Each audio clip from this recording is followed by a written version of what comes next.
Sometimes, our worries and anxieties occupy a great part in our heart and mind. And unfortunately, it makes us paralyzed and loses our capacity to be hopeful and optimistic in the future. Kung minsan, ang ating mga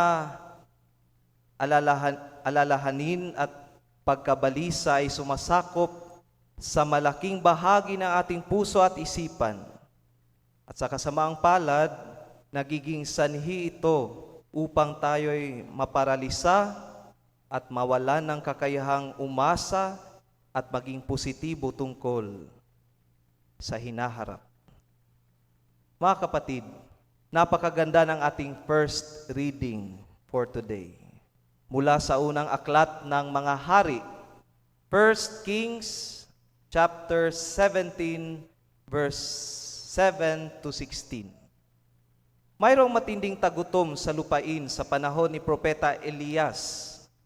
Pinadala siya ng Panginoon sa isang balo upang doon manghingi ng maiinom at makakain. Ngunit nag-alala ang babae kasi paubos na rin ang kanilang pagkain at malapit na silang mamatay dahil sa gutom.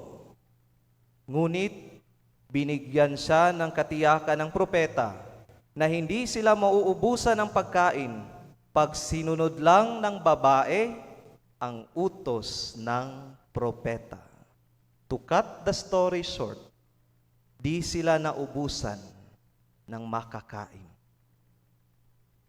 Mga kapatid, huwag nating alalahanin ng labis ang mga bagay na hindi pa dumarating tulad ng mga suliranin, kakulangan ng pagkain, karamdaman, pagtanda, kalungkutan, at kahit kamatayan.